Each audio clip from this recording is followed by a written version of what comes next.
All right, take two. Technical difficulties are us sometimes. It was all my fault, though, of course. I shouldn't have spilled my, martini on the keyboard and everything shorted out. And I know it's not drink 30, but what the hell.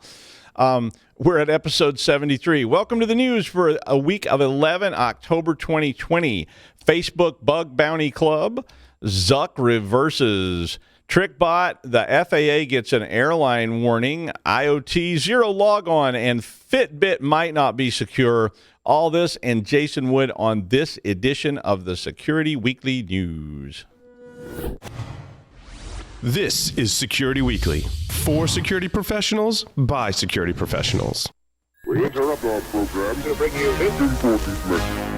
It's the show that keeps you up to date on the latest security news twice a week. Your trusted source for accurate security information and expert analysis. It's time for Security Weekly News.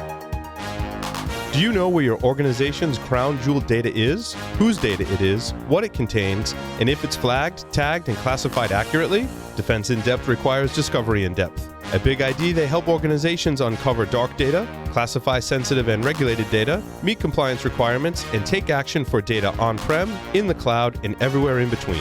Learn more about how Discovery in Depth can change the way enterprise organizations find, classify, and protect sensitive data at securityweekly.com/Big ID. All right. Well, so Facebook created a bug bounty. Okay, no big deal. They've had a bug bounty. But this one's a little different. They made a bug bounty frequent flyer program. Okay. Which, this is a little weird to me, but it's called Hacker Plus, and the setup is kind of a competition league, which will contain 5 tiers rated from bronze to diamond, and there are 5 separate leagues which are based on your submissions and scores over the last 2 years. So the higher your tier, the bigger the bonus. So they pay you the bug bounty, but then if you're a diamond tier, you got much larger bounty than if you're a bronze tier on this. And apparently they're going to then allow all sorts of VIP things for people that achieve diamond status they're going to have cons, and I guess there was a Facebook con, a DEF con. I don't even know what all they were giving away with this. But you have to submit at least one report and get a payout in order to participate, was what it said. So it made me wonder, how many bugs are there in Facebook?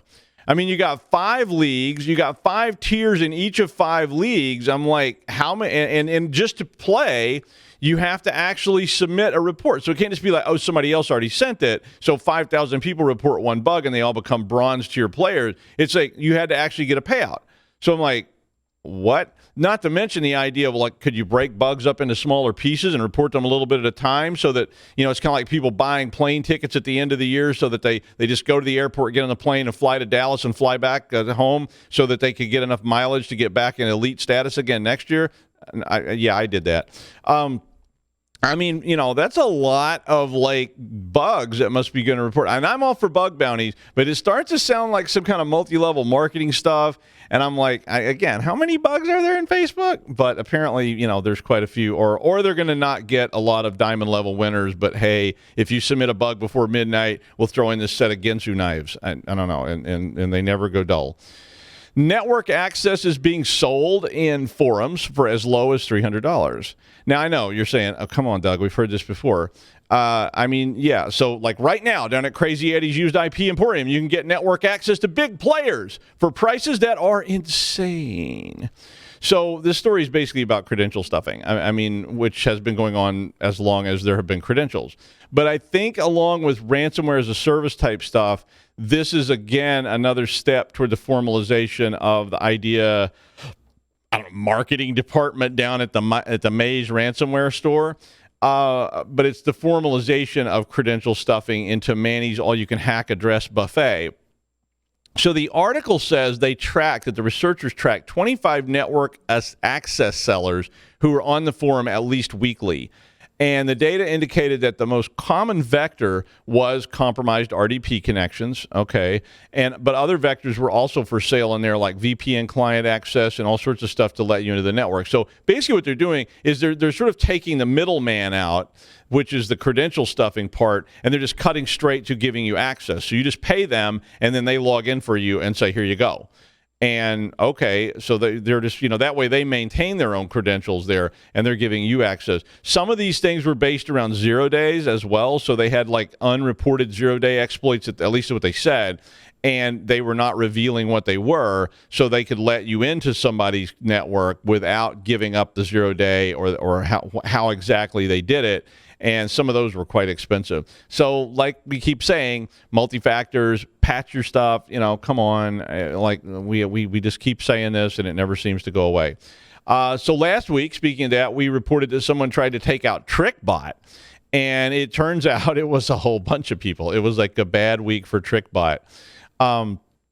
So U.S. Cyber Command was one of the groups that was trying to hack the command and control servers for TrickBot.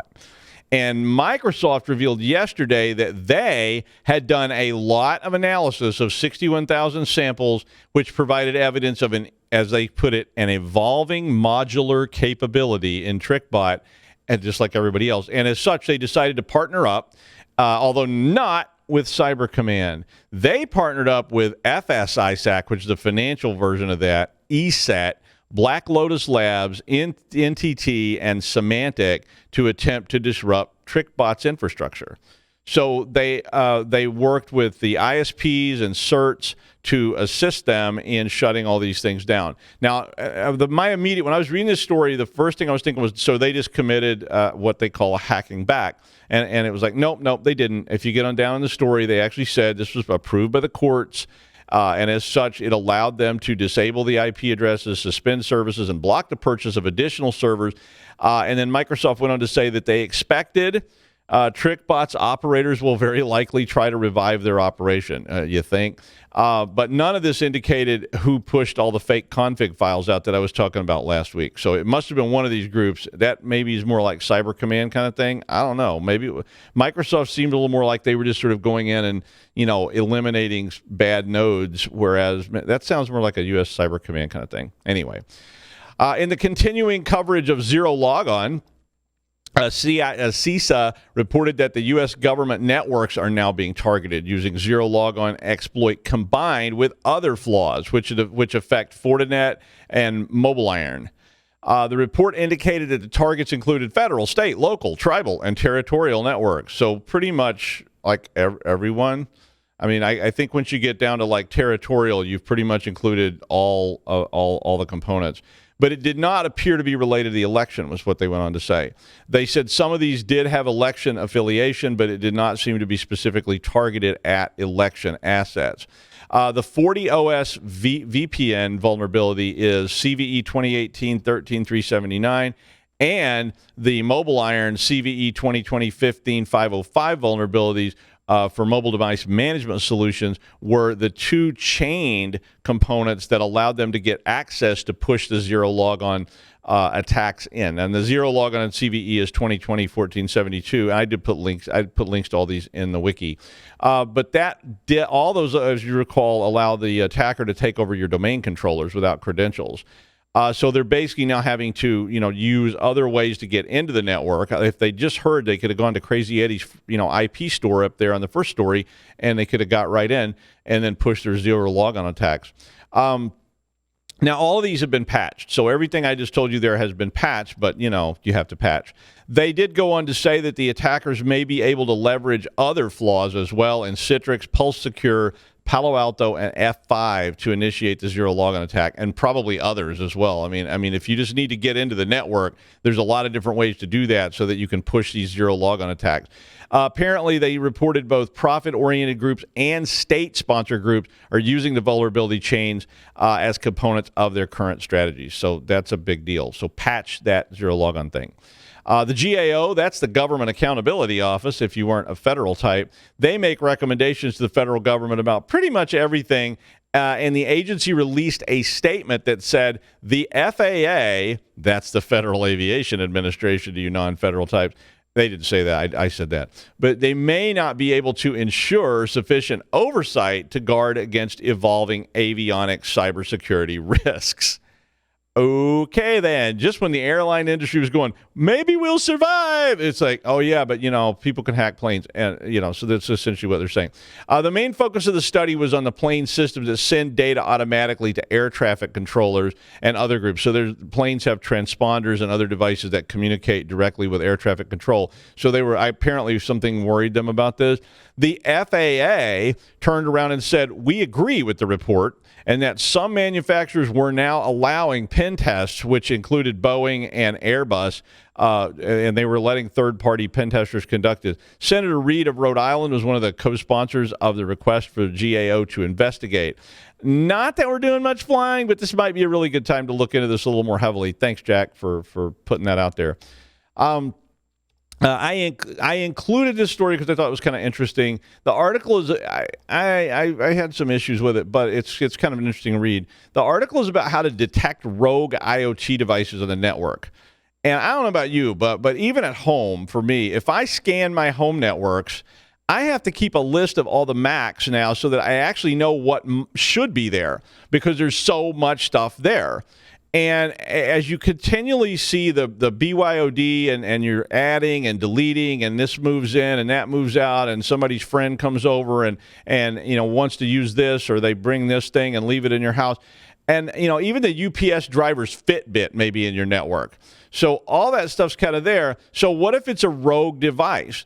It gets a lot harder to see those devices with all the noise unless you have a plan. And BYOD means we don't really have that nice, neat list of sequential MAC addresses that we used to have when we went out and did those old-fashioned NIC installs where you had to set every single IP address with a dip switch on the card. And so the whole enterprise has now got a whole pile of stuff. So what's a mother to do?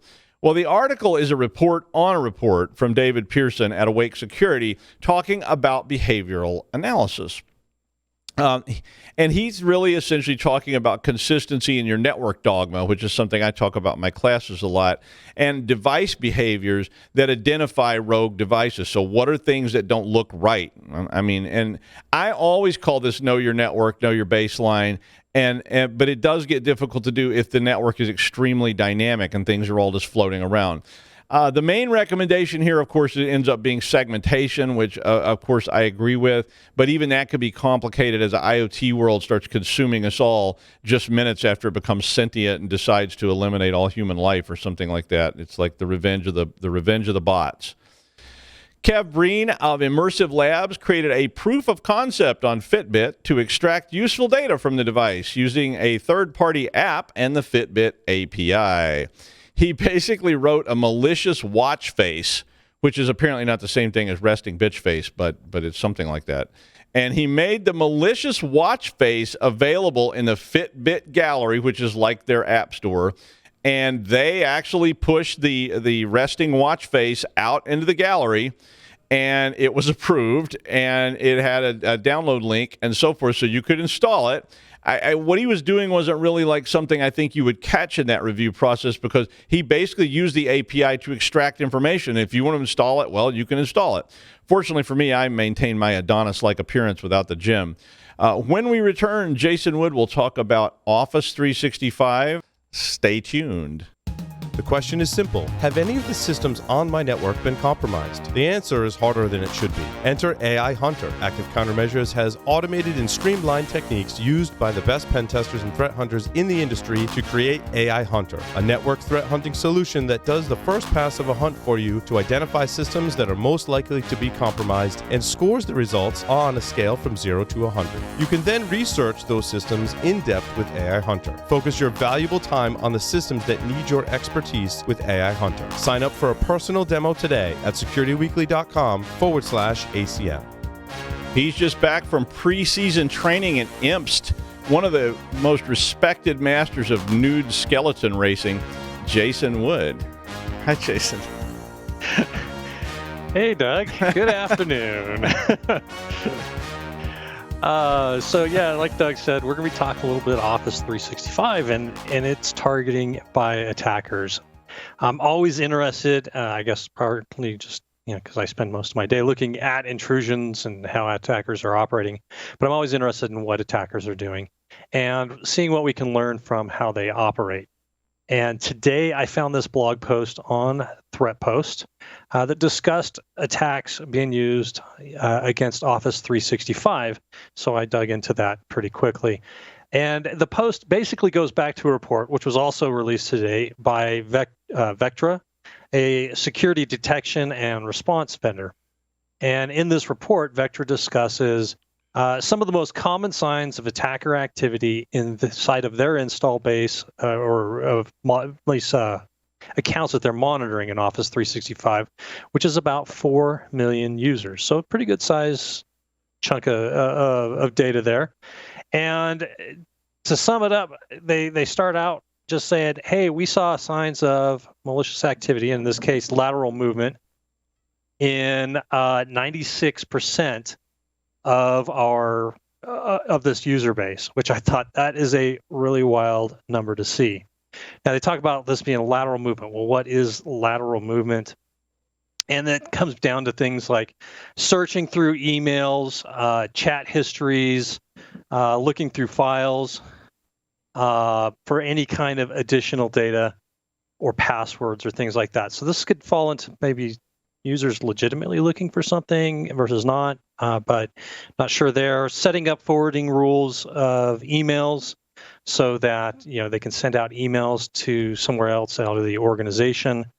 Accessing email accounts to send emails out and social engineer somebody, which I thought, okay, that would be pretty nasty. My boss, for example, contacts me and says, hey, I need you to authorize, set up this account for so-and-so. They're authorized. I create the account. It was my boss's email account that sent the message to me, but it turns out it was an attacker who had access to the account. So that's a pretty solid social engineering attack. And then finally, everybody's favorite, ransoming access to data somehow, because all the data is being stored there, being synced with OneDrive and things like that through your Office 365 subscription. The attacker gets a hold of it, pulls it out of there, and starts playing shenanigans. So yeah, some really interesting things. Like I said, I found the bit about the email, the access to accounts to be interesting, just because all the things we teach people to do to look to see whether or not an email is malicious or not doesn't really come into play here, because it is actually the legitimate account and that's sending this message out. Now, this begs to ask, how did the attackers get access in the first place? They indicate in their report two sources. One is just plain old brute force password attacks. They find an area where multi-factor authentication isn't implemented or can't be implemented for some reason, and they go for it and eventually get an account, and they log in and start moving around and looking at data. The other is one that can catch potentially more people, and our controls may not be very good to deal with this. And probably aren't very good to deal with this. And that is the idea of, hey, here's this application to help you in your workflow and do all of this stuff. And it's like a browser extension, except in this case, it's an Office 365 extension. And you install that, and you're authenticated and use OAuth to authorize this application to take actions on your behalf. And they'll list out, here's what it's going to do. But yes, you want all of this workflow, so you click approve. And now this has access to all of your email and your data and stuff like that through the OAuth token that's issued to it. And they can start to now act in your behalf using the API. So that is, definitely kind of an interesting vector there. You get a social engineering attack to come in and trick somebody to install this malicious application. You install it because, hey, this is going to make my life at work so much easier, and then life gets really hard. Once they get into the environment, the attackers move on to take advantage of other tools that are built into Office 365. And they highlighted Microsoft's Power Automate, which is basically a system for automating different tasks that you have within the Office 365 environment, maybe to send data from one application to another application, or sync files automatically from one source to another source. Or forwarding emails. So in this case, the attacker doesn't have to really worry about exfiltration. They set up a rule to automatically sync files every time you create a new file or you update an existing file, the attacker automatically gets the update as well through the malicious access from this application you granted to them. And I think they said something like 90 days of access using that OAuth token before they'll have to re-authenticate it. There was other information inside of this report, but it prompted the immediate question on how on earth do we respond to this? Multi-factor authentication is still something we want implemented, even though they are getting around that using the malicious add-ons and OAuth to authorize them. But I don't want to toss that out and just go back to regular usernames and passwords and now we'll just brute force everything, right? So that's still something we want to consider, but we want to also keep in mind where it is set up and where it cannot be set up in our environment. Are there particular applications or functionality where we have some kind of service grabbing email for an application we have and doing some processing on it? Can that use multi-factor authentication? Probably not. So that's a potential vector to get in. And the attackers are definitely looking for those instances. And then we need to be aware of the authorization of Office 365 or of apps to Office 365 accounts. Now, this is one I don't really have a good idea of what is available to us as defenders. What kind of information can we get every time a user authorizes an application to via OAuth to do something inside of their account? Is that information there available for us? How can we see it? How can we do our analysis on it? Things like that. The interesting thing here and to keep in mind is Office 365 is becoming very popular for organizations as well as other online productivity suites, think G Suite, and they all are using OAuth pretty heavily. So this is something that all of us need to look at. How are we using these services? How could attackers take advantage of these type of attacks? I'd recommend you take a few minutes, take a look at this article, and spend some time thinking about how this applies to you and your organization and see where you need to shore things up, implement some tools, or even potentially find some products to give you the visibility you need into your data inside your environment. So worth taking a look at. I've got the link inside of the show notes on the website, and you can follow that along there if you want to give up your email address to Vectra to get access to the report. But go ahead and take a look and spend some time thinking about that. All right. Thanks, Jason. That story came out after I did my stories this morning, so I was just like, I haven't even looked at it yet, but it sounds pretty interesting and scary at the same time because, so many people are using Office 365, so keep an eye on that. And finally, Facebook did a goose-stepping about face that decided, and they made an abrupt decision that Holocaust denial is bad. Wow. But in the past, Zuck has had things that, they were treated this, as sort of this is a quote, Facebook isn't in the business of removing content just because it's, and I added this word, stupid. There was some other word. I paraphrased that. So, yeah, I know it's biased media. But, I mean, this was sort of the way they've addressed a lot of these things, was just by saying, we're not getting in that business unless we want to. And of course, they got proliferated with QAnon, Nazis, people selling pumpkin-flavored chewing tobacco, that kind of stuff. And one of the things that they approved that back in 2018, Mark Zuckerberg said he was not going to prevent was Holocaust denial.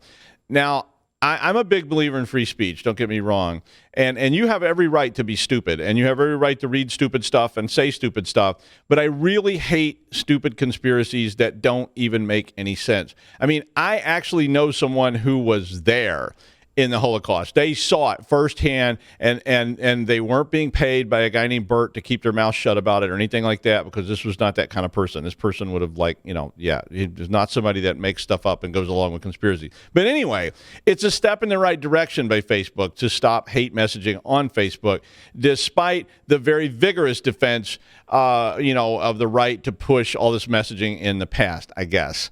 They may change it again or not. Who knows? I mean, they seem to sort of flip-flop on this stuff. And it is a complicated issue for people that want to advocate free speech versus allowing people to convince other people of all kinds of horrible nonsense. And that's the news for Now in the Time of Plague. I'm Doug White. Thanks for joining us for this episode of Security Weekly News. I'll be back Friday with the Security Weekly News wrap-up. Please read the science and not the conspiracy hype. Thanks.